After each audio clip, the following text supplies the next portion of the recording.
The Mekong River is one of the longest rivers in Southeast Asia and straddles 6 countries. Our 2-week cruise along the Mekong River began in Cambodia aboard the Tom Teo riverboat. Our first stop was the village of Ko Chen. Walking along the river road, we were introduced to a variety of local vehicles and their fascinating cargoes. This small town is noted for family-owned silver workshops. Everyone is engaged in the production of intricate pieces of silver, from bangles to bowls and silver plates. We also learned how to spot the items that were merely silver-plated copperware. Children were delighted to accompany our group past local temples to the schoolhouse, where we met a teacher who was a survivor of the vicious Khmer Rouge Pol Pot regime. He told us his story, translated by Nak, of our G Adventure Guide. Back on board and underway again, we had great views of the passing river scene from the upper deck of our boat. There were river villages along the shore, but we found the floating homes in front to be more interesting than the backsides of the riverbank houses. River traffic was just as interesting, including a variety of ferry boats with cars and people and motorbikes. Following lunch aboard the Tom Teo, we transferred to a sort of tourist ferry, taking us to a landing and our waiting tuk-tuks. Tuk-tuks are a kind of taxi that can also be customized to be a school bus. Of course, on this route, you could choose to ride bicycles and follow in the wake of the tuk-tuks through streets and through the traffic to our destination, a family-owned brick factory. 4 generations have been producing bricks using ovens like these. A short distance away was a sugar palm farm. The sugar palms are climbed rather on a tenuous bamboo ladder. Up inside the palm fronds, the gatherer collects the sap from a sliced open palm flower into various collection agency. Sap is then boiled down to make sugar. The sap is also fermented, making palm wine, then to distill into a fiery brandy. Just across the street, we watched a woman hand-making pottery. Voila, the finished product. Retracing our route through streets and by rice paddy fields in a hazy light of sunset. Morning found most of us on the top deck with coffee or tea from the 24-hour service. Our meals were produced in a small midship galley. Yes, small in size, but big in taste and quality. This morning's excursion introduced us to the Cambodian limousine, the buffalo cart. The beast stood quietly while the driver helped load us into the mats inside. Then off we went on roads through more rice paddy fields to visit a local monastery and a wat, or temple. Nak gives us historical input on the monastery and the temple here. There were lovely altars adorned with Buddha statues, as well as ancient paintings. A monk was there to greet us. For a small donation, he would give you a blessing of safe travel, along with a small yarn bracelet. I still wear mine. A young girl gifted Al with a lotus flower she had made. The children were always delightful, with some embracing the modern age. Then wake up, it's time to hit the road again. Our caravan of carts burst forth onto the road, closely followed by the bicycle contingency. They quickly bypassed the slower oxen. Cruising down the river, always presented with something new. This time, the scenery heralded our approach to Phnom Penh, the capital city of Cambodia. We're ready, and the gong gets us going, down the gangway and into the waiting transportation. Oh, it's cyclos this time. and a great way to get around, letting the drivers deal with the steady snarl of traffic while we sit back and marvel at their adept maneuvering. The Independence Monument celebrates Cambodia's break from French colonial rule in 1953, and the statue of the former king Norodom Sihanouk. Our guide Knack was well versed in explaining the history of the country to us. We then visited the royal palace, where we were amused by the young boys sounding the royal gong.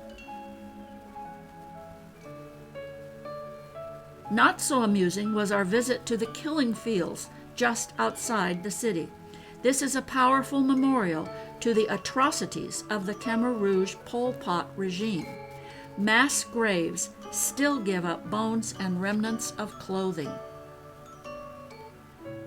This beautiful Cambodian tower is actually a repository of hundreds of skulls. The adjacent Genocide Museum had been a high school, then turned into a prison, and was the largest center of detention and torture at that time. Meticulous records were kept, and the thousands of prisoners photographed before they were killed. At the time of liberation, only 7 inmates were still alive. The afternoon of free time saw us walking the busy city streets in search of the big market. Aisle after aisle of fresh foods, small cafes for eats and drinks, even an entire tailoring section. But we were after some compact pepper, a specialty of this region, and I tried out a typical Khmer hammock, which reminded us to head back to the boat for an afternoon of rest in our comfortable cabin before the night's entertainment. The upper deck became our theater for a program of traditional Khmer dancing. The musical accompaniment featured several types of drums and a xylophone type of instrument. The graceful dancers often told stories through their dance, as in this being part of the Ramayana folktale. But dancing in the village life frequently includes the stick dance. Mind your toes and your ankles. So we preferred to join a more sedate number. It had all been a splendid performance. Our captain had modern equipment in his wheelhouse. This captain had a deck chair and marigolds. And what about this captain? No problem. The dragon eyes will scare all the other boats away. Here is a contraption disguised as a boat, and a steady stream of water off the stern so you can do dishes, or even grow a garden on board. One hopes the loads of sand will stay above the bow wake. And then there's what, and how in the world did they accomplish this load? Right about now, we crossed the watery border into Vietnam, but actually the streets looked just about the same, and the rice paddies did too. We were on our way to the Tra Su Bird Sanctuary. At first we traveled into the rivers in a motorized canoe. These are called longtails because the shaft sticks out so far behind the engine. They were very noisy, but efficiently guided us through the lily pads and mangrove swamps to a place where we could transfer to the quieter, paddled canoe. Nevertheless, we didn't see many birds, exception being this well-posed white heron, so back into the canoes to travel onward. Not only onward, but upward this time, to a winding road via Sam Mountain with views of the peaceful valley below. There are dozens of shrines and temples, statues and tombs at this important Buddhist holy place. Overnight, the Tom Tuo traveled down the Mekong River to the small town of Sa Dec. The local market is strung out all along the riverbank, making it easy to wander among the vendors, checking out their amazing variety of goods for sale. Lots of UFOs here. That means unidentified food objects. But you could get chickens, with or without the feathers, ducks the same, and fish, either pieces or whole and still swimming. These are dragon fruit. They make a refreshing snack. Tourism in Sadek centers around the Thu Li House, immortalized in the film The Lover, the story of a love affair between a Chinese mandarin and a 15-year-old French schoolgirl. The 1895 Sino-French house features intricate carvings and original tile floor. Not to be overlooked is the nearby 1838 Cha Hong Pagoda, with elaborate altars in classic Chinese style and containing deities and ancestors for worship. Away again on another excursion, this time via the local boats up small rivers to Vin Long village to learn about how to make rice paper. The milky rice flour batter is smoothed onto a taut fabric over a steaming kettle. With cover removed, voila, the new rice paper is gently coaxed off the fabric and onto a bamboo tray to dry. Not as easy as it looked. Now it's time to make puffed rice, a big wok over the fire. Dump in the rice and stir like crazy. There are small black pebbles in the wok that are sifted out, leaving the puffy rice behind. Meanwhile, another cook has been making a sweet syrup that is added to the puffed rice. Again, stir like crazy. Then dump the sticky rice onto a table and press it firmly together. Now it can be cut into blocks ready for packaging. They're sweet, but quite good. Raise the anchor and let's mosey down the Mekong again. It's great to sit back and relax, sharing the day's experiences with a new set of friends.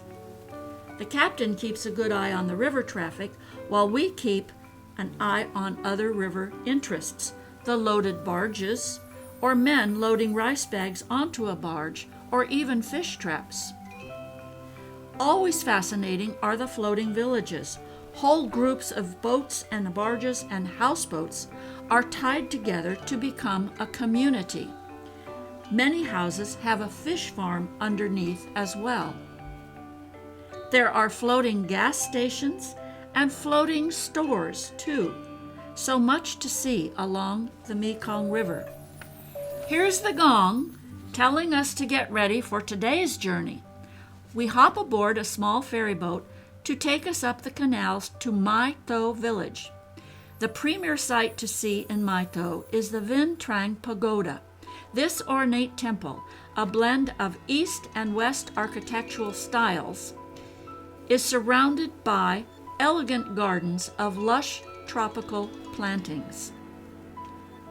Giant Buddha statues tower over this peaceful sanctuary. Buses carried us forward to a Mekong Delta fruit farm. Our lovely local guide gave us information about all important bees that the farm nurtures. Of course, there's the honey, too, and a cacao tree for chocolate production there. Just why they keep a boa snake was not explained. Probably just a tourist thing. And touristy or not, I loved being transported onward in these local canoes.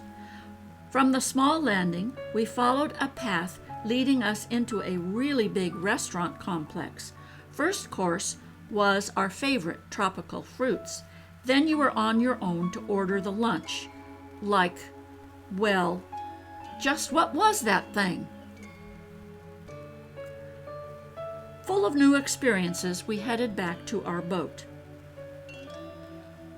Our last morning on the new Mekong River, we had time to marvel at the changing variety of marine traffic, from small local cargo boats to bulk-carrying barges, to more sophisticated barge loads, and then to ocean-going container vessels. We knew we were approaching Ho Chi Minh City, our final destination on the Mekong River. It had been a splendid 10 days. Thank you, G Adventures. Thank you, the Tom T.O. boat. Thank you to our new friends, and a special thanks to our guide, Knack. But wait, Al and I stayed in Vietnam, traveling to the UNESCO heritage site of Hoi An, called the City of Lanterns. It was Chinese New Year's, so you can imagine, but that's another story for another time.